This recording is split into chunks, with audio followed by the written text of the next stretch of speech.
Siapa pencipta awan? Allah. Siapa yang bikin bakwan? Pejabat-pejabat, artis-artis pegang makanan yang enak-enak. Sementara aku selalu pegang yang ning nang ning gung ning nang ning gung.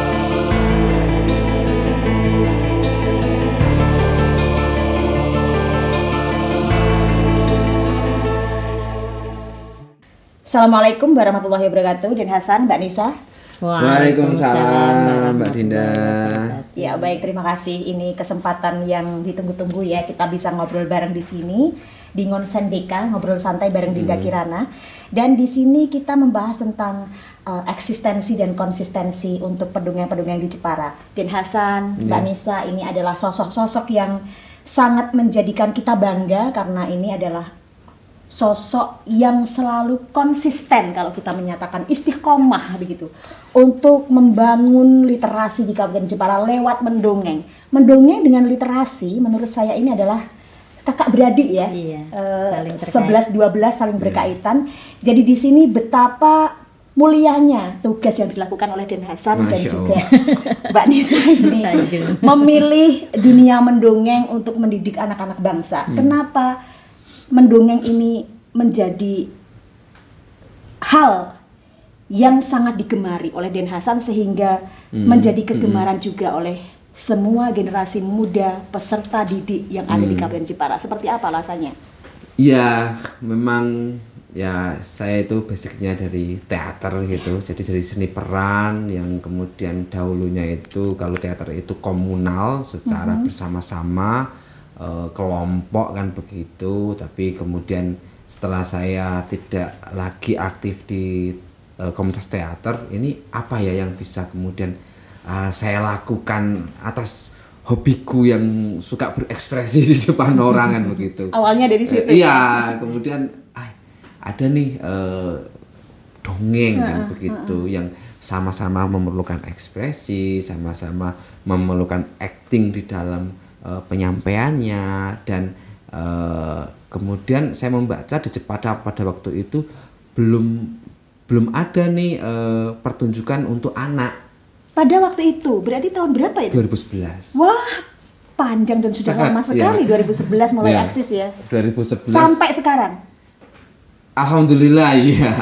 Alhamdulillah ya Mas sampai sekarang. Dan 2011 itu belum ada Mbak Dinda, belum ada pertunjukan yang dikhususkan penontonnya adalah anak-anak.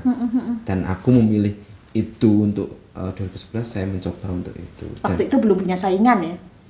Ya saingan atau tidak saya nggak ngerti, tapi sebetulnya saya membacanya itu dan lebih-lebih saya punya sanggar yang memang itu ada anak-anaknya juga. Bagaimana saya belajar berkomunikasi itu juga melalui dongeng supaya saya itu dekat dengan anak-anak itu jalannya apa gitu. Oh dongeng ini bisa menjembatani saya karena kalau melihat kumis saya ini kan cocok ya. Ya kalau diam itu kan menakutkan gitu. Tapi ketika saya mendongeng, anak-anak suka. Gitu ya. Gini loh Den Hasan, untuk selalu berkonsisten istiqomah di dunia mendongeng ataupun di kegiatan-kegiatan lain itu nggak mudah loh ya. Tetapi Den Hasan ini sosok yang kalau kami lihat mulai dari 2011 sampai sekarang berapa tahun sudah berjalan, puluhan tahun loh ya. Dan ini masih saja bertahan di sini dan bahkan ini bisa menghasilkan sesuatu yang bagus gitu. Terutama Den Hasan ini kalau kita mengatakan adalah legendaris. Sosok pendongeng yang turun temurun gitu.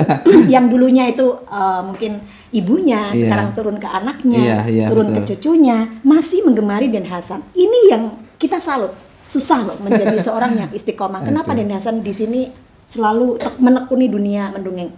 Iya, ya kalau legend itu masih ada yang lebih tua, ada yang lebih senior, ada yang lebih hebat lagi. Saya hanya belajar mengkonsisten sini atau beristiqomah atas apa yang saya lakukan. Saya berpegang ketika saya sudah sudah berikrar saya sebagai pendongeng, maka tidak ada jalan lain selain saya berdongeng. Itu yang menjadi pegangan saya. Tentu motivasi dari eksternal itu menjadi pengaruh yang kuat.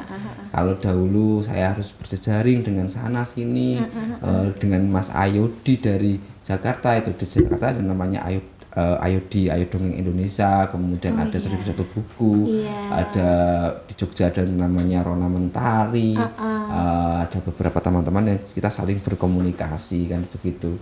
Nah sekarang kemudian ada punya istri, akhirnya juga istri juga yang membuat saya juga bisa bertahan juga istri kan gitu. Memberi motivasi selalu. Iya, kalau dulu kan saya berkegiatan atas dasar sendiri, artinya enggak harus minta pertimbangan gitu. Kalau sekarang misal istri bilang janganlah, bekerja saja yang normal-normal saja, ya saya bekerja yang normal-normal saja. Tapi gitu. Ternyata istri mendukung. Istri mendukung, saya mendongeng dan nah itu tadilah bisa bagaimana cara menjaga konsistensinya, ya kita saling berkomunikasi dan saling belajar kepada setiap orang gitu. Iya, tadi sepertinya menyebutkan bahwa Den Hasan ini juga punya rumah belajar ilalang. Rumah belajar ilalang. Kemudian ada kegiatan-kegiatan lain selain mendongeng ini sampai sekarang kalau kita melihat di media sosial kegiatan Den Hasan ini banyak sekali. Bisa disampaikan kepada pemirsa Ngonsen Deka di sini mungkin apa aja gitu. Iya, bagi teman-teman yang belum mengenal Rumah Belajar Ilalang ya, Rumah Belajar Ilalang itu ada di Desa Kecapi RT 14 RW 2 dan sekarang juga punya home base baru di Desa Kepo RT 4 dan sudah buka cabang ya. Ya, dan ada sebetulnya ada dua konsentrasi sih, konsentrasi dongeng sama konsentrasi permainan tradisional. Tidak hanya penyediaan akses dongeng dan akses permainan tradisional, kami melakukan kajian. Jadi ada kajiannya gitu. Kita punya kajian namanya permainan tradisional dikaji dari sisi pedagogiknya. Permainan tradisional kita kaji secara sejarahnya. Dongeng pun demikian, dongeng kita kaji secara bagaimana penyajian dongeng secara verbal tanpa alat, bagaimana dongeng kita sampaikan dengan alat, dongeng yang berbasisnya cerita, legenda, sejarah, bagaimana kita kaji di situ. Nah, dan itu teman-teman yang mengkaji adalah teman-teman relawan dari kami. Oh, relawan. Ada relawannya juga ya. Banyak dari teman-teman mahasiswa, kolaborator, dan Rumah Belajar Ilalang tadi menjadi ruang penghubung. Bertemunya manusia diskusi dengan manusia yang lain, kemudian bertemu, kemudian memiliki ide, dari ide itu kemudian menjadi satu jalinan kerjasama, proyek baru, bikin film bareng, bikin craft bareng, bikin motif batik, mungkin bikin buku dan sebagainya itu ketika ada ruang. Nah, lewat pertemuan itu. Nah, Rumah Belajar Ilalang hanya tadi menyediakan ruang itu sehingga membuat mereka yang datang nyaman, sehingga saling berdiskusi, menemukan ide dan saling berkolaborasi sehingga timbullah kerjasama yang hebat di situ. Di sini satu hal lagi Den Hasan sebelum saya beralih ke Mbak Nisa ya, masih penasaran ini ceritanya. Den Hasan ketika mendongeng ini penonton jadi betah gitu ya, penonton jadi suka, penonton tidak boring. Bahkan waktu yang diberikan mungkin 30 menit itu kerasa kurang gitu. Kalau kita melihat Den Hasan ini sosoknya seperti itu. Sebetulnya trik apa sih yang dipakai, jimat apa gitu loh, sehingga bisa sampai kayak gitu. Kita juga pengen dong, saya sebagai seorang penyiar radio juga pengen kayak gitulah. 1 jam kurang lah, nambah dong Mbak gitu. Den Hasan ini kayak gitu udah dapet gitu. Nah itu triknya seperti apa Den? Triknya itu ini sangat serius ini. Apa? Kita pakai agen pengasihan itu. Bisa di sini apa nggak boleh gitu? Nggak, ini karena ya tadi ya karena jam terbang itu penting Mbak Dinda. Misal saya harus bersiaran seperti Mbak Dinda 1 jam itu pasti saya juga pusing kan begitu. Tapi saya mendongeng 1 jam 2 jam itu bisa. Kan gitu bisa biasa dan bisa. Nah ini kan tergantung jam terbang kita gitu. Bagaimana membaca mata penonton, bagaimana kita membaca ekspresi penonton sehingga juga menular kepada kita, atau kita berekspresi kemudian menular kepada penonton kita. Nah ini kan seperjalanan kita dalam melakukan dongeng ini gitu. Jadi mulai dari penonton 5, 10, 1000, Bertambah terus ya. 10.000 ini emosinya juga berbeda-beda. Oh, gitu. Iya, jadi penonton 5 nggak mungkin kita berdiri semua kan enggak gitu. Iya, pas saat seperti saya punya hajat ketika Dian Hasan mendongeng juga betah saya. Kalau yang menonton banyak kan berdiri dan ekspresinya harus kuat iya, supaya keren. orang tertarik. Kalau orang sedikit bagaimana kita hati ke hati. Nah, ini kan banyak trik yang bisa kita lakukan. Kalau ingin kelas dongeng bisa hubungi dia. Iya, nanti itu bagian nanti ya di akhir-akhir podcast kita ya. Baik, sekarang saya mau beralih ke Mbak Nisa. Pertanyaannya juga sama karena ini satu perguruan ya, sama-sama mendongeng dan ini pendongeng andalan di Kabupaten Jepara kalau kami mengatakan seperti itu. Dan kami juga pengen ngerti ya Mbak Nisa ya. Mbak Nisa ini kegiatannya kan juga banyak sekali, selain pendongeng juga mungkin ada apa bisa diceritakan ke kami, dan kenapa Mbak Nisa ini juga menggemari dunia mendongeng. Yang salah satunya adalah mendongeng ini kami mengatakan bahwa ini sama dengan berjibaku di literasi. Iya. Apa? Kenapa alasannya? Mbak Nisa silakan. Pertama karena memang saya guru SD ya, sangat dekat dengan dunia anak-anak. Saya juga sangat senang dengan Mbak Nisa ini seorang guru ya? Guru SD di SD Negeri 1 Surabaya. ASN. Iya. Alhamdulillah. Alhamdulillah. Iya. Dan saya juga sebagai founder dari TBM Capung. Wow. Iya, di Desa Mambak. Di Desa Mambak sama seperti Dian Hasan ya, Iya. punya RBI. RBI. Ini Mbak TBM Nisa punya Capung. TBM Capung Di Mambak, RT 3 RW 3 Iya, Kecamatan iya. Pakis Aji. Nah, itu kan kegiatannya kan kami ada namanya sekolah literasi Taman Baca Capung itu. Terus kami isi dengan kegiatan yang berhubungan dengan buku. Kalau anak sudah baca buku bosen, kita bacakan buku tersebut dengan program Read Aloud. Nah, itu kami tertantang untuk belajar mendongeng. Jadi itu yang bikin kami ingin terus menggali potensi diri, kemudian menularkan atau memberikan kegembiraan pada anak-anak. Berarti tujuannya satu, memberikan kegembiraan, keceriaan pada anak-anak, kemudian mendekatkan anak-anak terhadap buku. Oh, Iya. itu pejuang literasi. Ya, luar Iya, biasa. jadi ada niat terselubung. Karena apa? Dongeng itu kan kita kan menanamkan Bahasanya niat terselubung kayak negatif. Iya. Menanamkan karakter tapi tanpa menggurui lah. Iya. Anak-anak merasa enjoy, kemudian mereka asik. itu sangat menikmati. Apalagi kalau kita dongeng itu pakai alat peraga. Oh, ada alat peraganya apa itu? Iya, boneka. Boneka. Nanti bisa dipraktekkan Oke, bonekanya? bisa. Wah, di akhir-akhir sesi ini ya. Iya. Baik, terima kasih Bu Nisa. Dan mungkin bisa disampaikan untuk TB, Taman TB, Belajar Capung. Capung ya? Iya. Itu tadi mungkin ada program-programnya yang bisa di-share di sini supaya kita juga tahu gitu ya. Mungkin seminggu sekali ada kegiatan yang wow begitu atau seperti apa? Oke, TBM Capung, Mbak Dinda nggak penasaran itu kok namanya Capung gitu? Saya sering lihat capung gitu, Capung. cuma belum, ya pernah sih kesana, cuma pinginnya itu pinjem kebaya, itu makanya kan ke capung.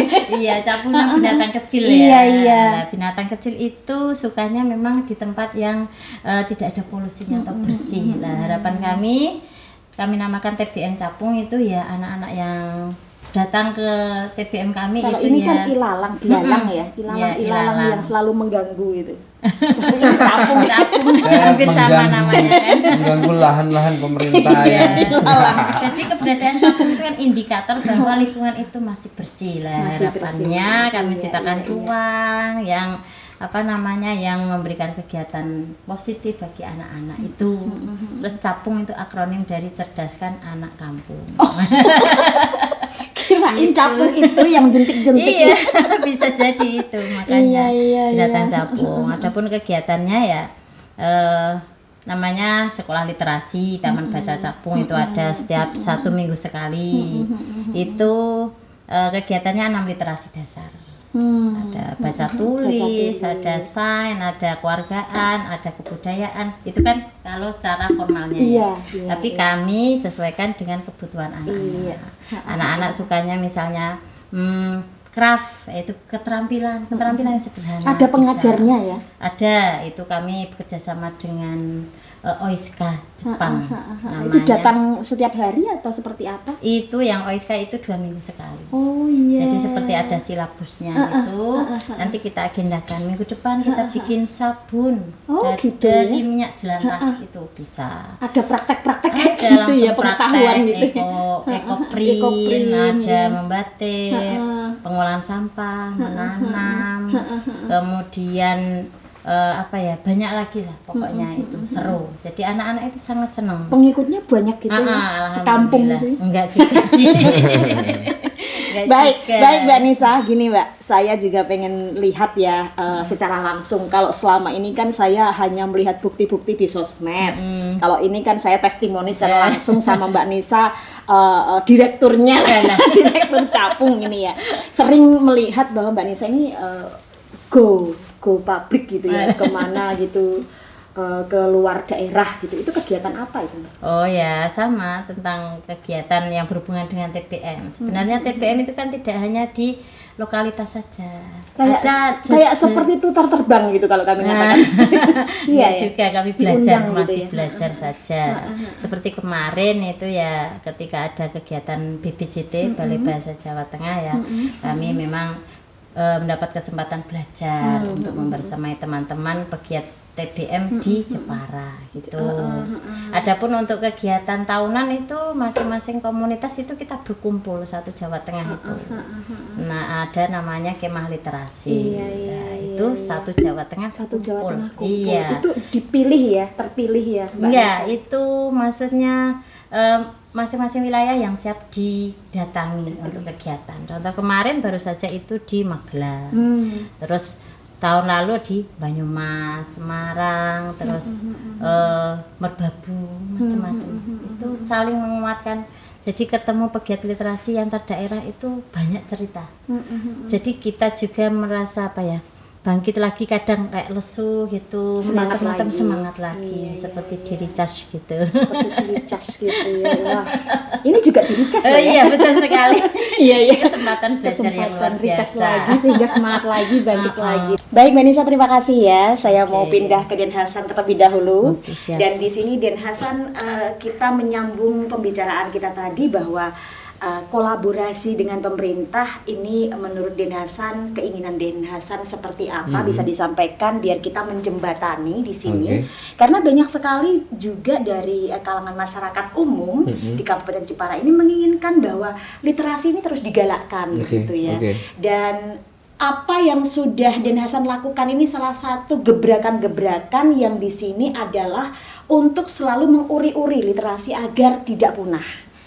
Generasi muda, remaja, para anak-anak penerus bangsa, penerus estafet pada tahun keemasan 2045 ini jangan sampai tergerus dengan perubahan zaman adanya digitalisasi.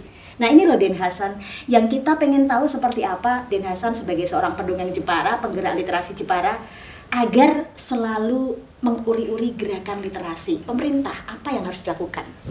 Oke. Sebenarnya sudah ada kemajuan mengenai tentang keterpihakan pemerintah ya. Ini kita ngomong soal dari pemerintah pusat itu kan, kemudian ada dari Perpusnas itu kan. Itu juga sudah mulai ada beberapa program dengan jargonnya bahwa perpustakaan hadir demi martabat bangsa itu. Wah, itu kan artinya literasi itu ya martabat kita semua begitu. Dengan kemudian diturunkan beberapa program, salah satunya adalah bantuan buku bermutu ke 10.000 komunitas TBM atau Perpusdes se-Indonesia gitu. Nah, Jepara sendiri itu ada 149 lokus sebetulnya. Berarti ada 149.000 buku yang ada di Jepara yang dibantukan oleh Perpusnas begitu. Nah, bagaimana kemudian bantuan ini sudah diberikan dan bisa ditangkap oleh pemerintah daerah. Dalam hal ini mungkin kalau lewat promosinya bisa lewat Bunda Literasi dan Bunda Ella, selamat sore Bunda Ella. Semoga nanti ini ada linknya saya tak kirim ke sana ya. Bisa kita ketemu kan begitu kan ya. Atau lewat Perpusda, dan Perpusda pun sebetulnya sudah banyak gebrakan-gebrakan Mbak Dinda. Jadi ada apa workshop digital juga, pembuatan film tentang bagaimana mendaur ulang naskah-naskah kuno menjadi bahasa baru. Banyak sekali sebetulnya. Nah, tinggal kita juga bisa menangkap nggak gitu, atau kemudian promosinya seberapa sih purpose day itu. Nah gitu, kenapa nggak ada Videotron di situ, kok nggak ada ajakan gitu. Untuk berliterasi. Iya, mungkin programnya purpose day sudah keren-keren, Pak Setmiko. Nah itu sudah keren-keren. Nah, bagaimana kita itu bisa ditangkap oleh masyarakat supaya kemanfaatannya ini juga bisa menyebar luas. Dan tidak kalah penting bagaimana bupati itu bisa bupati atau DPR ya membuat perda lah, mendorong agar petinggi atau kepala desa ini membuat kebijakan di desanya lewat dana desa. Nah ini kan kalau dari pusat sudah memberikan program, kemudian ditangkap oleh pemerintah daerah, kemudian disambut oleh pemerintah desa dan serentak membangun ke arah yang sama menuju 2045 Indonesia emas. Dan kami sebagai komunitas akan menjadi pembantu. Sifatnya kan kami membantu. Karena mencerdaskan bangsa ini tugasnya negara sebetulnya, bukan tugas kami sebagai komunitas kan begitu. Nah kami ini itu sifatnya itu membantu. Ketika program-program kami sudah ada, kemudian kami di tengah-tengah masyarakat, ayo kita sama-sama begitu. Nah itu sih harapannya sih, saya secara pribadi dan sebagai pengelola TBM dan juga sebagai Relima Mbak saya ini. Atas nama Relima saya ini relawan literasi masyarakat Perpusnas Republik Indonesia. Ini rompinya ya. Ini rompinya resmi. Keren. Ini sih meminta kepada seluruh warga Jepara, terutama para petinggi atau stakeholder lainnya juga bisa bergotong royong, sengkuyung menuju Indonesia emas. Lewat jalan apa? Lewat jalan literasi. Baik, Dinasa mungkin bisa disampaikan ya untuk yang pengen bergabung di RBI. Dinasa kan punya RBI yang pengen mendekat ke komunitas RBI, yang pengen ngopi bareng di RBI. Nah ini mungkin ada syarat-syaratnya atau linknya atau seperti apa, bisa disampaikan? Nggak ada syarat khusus sih. Yang penting punya niat, punya kemauan untuk belajar. Dan ini mumpung ada kesempatan Mbak Dinda. Jadi kami punya kegiatan namanya perayaan Hari Dongeng bulan November. Jadi kami akan open volunteer di bulan September bagi teman-teman yang memiliki keinginan untuk belajar mendongeng atau keinginan untuk belajar mendokumentasikan kegiatan atau membuat media dongeng. September nanti bisa siap-siap untuk daftar. Dan informasinya di mana? Ya di akun Instagramnya Rumah Belajar Ilalang dong. Ada ya, harus di-follow. Iya, harus di-follow. Terima kasih Den Hasan. Terima kasih. Dan mungkin bisa di akhir kegiatan atau akhir podcast kita kali ini nanti Den Hasan mendongeng sebentar, sedikit aja. Durasi 2 menit atau 3 menit nanti. Oh, nanti ya. Oke. Terima kasih ya Den Hasan. Siap. Beralih dulu ke Mbak Nisa. Ini sama Mbak Nisa pertanyaan saya tentang seperti apa kira-kira menurut Mbak Nisa antara masyarakat umum kolaborasinya dengan pemerintah, mungkin ada pesan-pesan dari Mbak Nisa atau harapan-harapan Mbak Nisa kepada pemerintah Kabupaten Jepara untuk terus menguri-uri literasi di Kabupaten Jepara ini agar tidak punah untuk menyambut generasi emas di tahun 2045 ini nanti seperti apa? Iya. Terima kasih. Kita ngomong literasi. Literasi itu tidak hanya tentang membaca, tapi tentang bagaimana seorang itu punya skill ya. Dengan mengolah, kemudian berpikir kritis untuk kesejahteraan, untuk kehidupannya. Berarti kalau kita itu literasi ya memang harus ditanamkan sejak kecil. Nah, sejak kecil dukungan orang tua nomor 1 itu dukungan dari keluarga, dari orang tua terutama ibu memang membudayakan kegiatan literasi di rumah. Lah salah satunya misalnya dengan membaca nyaring, membacakan anaknya. Ya kalau sudah besar dikit, anaknya difasilitasi dengan Iya, memberikan iya, buku atau meminjamkan buku di perpustakaan. Jangan Iya, sampai iya. perpustakaan itu dimakan rayap. Hanya sebagai Iya, pajangan. betul sekali. Lah, Iya. kalau jauh dari perpustakaan Jepara bisa ke TBM. Nah, masing-masing desa sudah ada, termasuk perpustakaan itu sudah mendapatkan buku 1000 buku dari pemerintah Dari ya di pemerintah. Perpusnas ya. Ini kolaborasi pemerintah ya. Iya, itu berarti kalau dari orang tua. Kalau dari Pemda atau Pemdes dulu ya, Iya, Pemdes itu Pemdes. membuat kebijakan, Ha. menganggarkan, mengalokasikan untuk pengembangan kegiatan literasi. Kalau untuk secara luas Pemda itu mungkin menggerakkan atau menggalakkan lagi gerakan Indonesia Membaca. Dalam hal ini bisa membuat gerakan Jepara Membaca. Itu bisa membuat program yang berpihak atau yang memayungi kegiatan literasi. Misalnya membuat gerakan simpan HP 1 jam Simpan ketika selesai isya misalnya itu. Jadi orang tua berkegiatan literasi macam-macam ya, diskusi, bedah buku, Iya. terus mencari kata. Kalau yang anak-anak kecil itu mencari kata-kata sulit, itu termasuk kegiatan literasi. Dongeng Jadi bersama. bisa. Dan dongeng itu tidak harus dengan peraga terus di depan panggung, di atas panggung gitu tidak. Iya, iya. Dongeng itu bisa Dongeng sambil nina bobo. itu malah bagus sekali. Dan saya itu hasil dari dongeng. Dulu orang tua saya itu sering mendongengkan saya ketika Hasil dari dongeng bisa seperti ini. itu tertanam. Berarti saya kalau belajar dongeng dan mendongengkan ke anak-anak, ke generasi muda itu bisa mengena, disimpan sampai memorinya, maksudnya panjang, memori jangka panjang. Baik Mbak Nisa. Di sini Mbak Nisa kan juga punya taman belajar capung. Ya, TBM TBM capung ya. Iya. Singkatan dari Cerdaskan anak kampung. cerdaskan anak kampung Iya, capung. iya. Ya. Baik. Di sini mungkin yang pengen berminat seperti Den Hasan tadi, yang pengen bergabung, pengen belajar ke sana, ngajak anak putra-putrinya begitu, seperti apa caranya? Ada linknya atau seperti apa begitu Mbak? Iya, kami juga open peserta atau juga relawan ya. Jadi kami setiap 2 minggu sekali itu mengadakan kegiatan. Nah, bisa mengikut sertakan anak-anaknya atau remajanya untuk datang mengikuti kegiatan. Ya, semuanya gratis. Semuanya Nah, itu. bisa ya, Iya.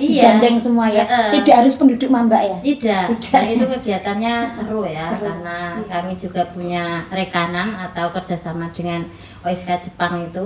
Kegiatannya bisa mengolah sampah, menanam itu tidak hanya di rumah, Baik. bisa di menanam mangrove itu di pantai, jadi sekaligus wisata refreshing Wisata itu. refreshing. Gitu. Ning nang ning gung ning nang ning gung ning nang ning gung. Tangan kiri melihat tangan kanan dengan cemberut. Tangan kanan pun bertanya. Ning nang ning gung ning nang ning gung. Hei tangan kiri, kenapa kamu bersedih?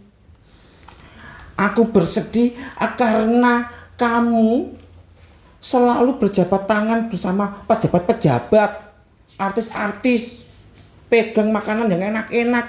Sementara aku selalu pegang yang ning nang ning gung ning nang ning gung. Jangan iri semacam itu. Meskipun aku berjabat tangan dengan pejabat, tetapi kalau aku mendapatkan rezeki, mendapatkan uang, aku selalu memberimu hadiah. Karena kamu selalu bekerja keras, selalu memegang hal-hal yang kotor, tapi tempatmu sangat berharga. Ning nang ning gung ning nang ning gung. Tapi aku pengen bersalaman seperti kamu. Jangan. Masing-masing punya tugas. Cukup ketika aku punya rezeki, aku belikan jam tangan, aku belikan ali-ali, aku belikan perhiasan untukmu. Marilah kita bekerja sama antara tangan kanan sama tangan kiri. Ning nang ning gung ning nang ning gung. Akhirnya kedua tangan kanan dan tangan kiri saling mengerti, dia saling membantu. Jika ada barang yang besar, tangan kanan dan tangan kiri pun saling mengangkat bersama. Begitulah indahnya kalau kita saling rukun, saling kerjasama, tidak saling iri. Marilah kita jaga persatuan dan kesatuan. Ning nang ning gung, ning nang ning gung. Terima kasih, dadah teman-teman. Assalamualaikum warahmatullahi wabarakatuh. Halo, apa kabar semuanya? Namaku Siti. Nah, Siti, kali ini kita akan menyapa teman-teman yang ada di sana ya, di link YouTube Erlisa ya. Nah, sebelumnya kita mau nyanyi-nyanyi. Oke, coba teman-teman ayo kita nyanyi bersama ya. Siapa pencipta langit? Allah. Siapa pencipta bumi? Allah. Siapa pencipta awan? Allah. Siapa yang bikin bakwan? Yang bikin bakwan tentunya manusia. Kita nyanyi lagi. Mata untuk apa? Melihat untuk ibadah. Hidung untuk apa? Membau, bernapas, mencium. Iya betul. Nah, itu juga untuk ibadah. Telinga untuk apa? Mendengar untuk ibadah. Tangan untuk apa? Untuk ibadah. Jadi Siti tadi sudah bernyanyi tentang manfaat dari anggota tubuh. Iya betul. Berarti kalau aku menonton YouTube terlalu lama atau main game, itu termasuk ibadah enggak? Nah, itu berarti belum ibadah ya. Ibadah itu berarti membaca Al-Quran, belajar gitu. Oke, berarti kalau ibadahnya tangan apa? Nah, ibadahnya tangan berarti melakukan kegiatan yang positif. Kalau aku main HP lama-lama, nah itu berarti juga kurang bagus, berarti tidak melakukan dengan kegiatan positif. Oh begitu ya Kak Nisa. Oke lah kalau begitu. Jadi kalau kita mau memanfaatkan anggota tubuh kita, berarti digunakan yang baik-baik. Mata untuk melihat, telinga untuk mendengar, kaki untuk berjalan kemana kira-kira? Ke sekolah. Iya betul. Terus kemana lagi? Ke masjid. Iya betul. Itu adalah cara kita bersyukur kepada Allah. Iya, terutama kita juga diberikan kesehatan. Jadi kita memanfaatkannya dengan baik. Begitu teman-teman. Terima kasih. Dadah. Terima kasih Den Hasan. Terima kasih Mbak Nisa. Semoga Oke. bermanfaat podcast kita kali ini. Assalamualaikum warahmatullahi wabarakatuh. Waalaikumsalam warahmatullahi wabarakatuh.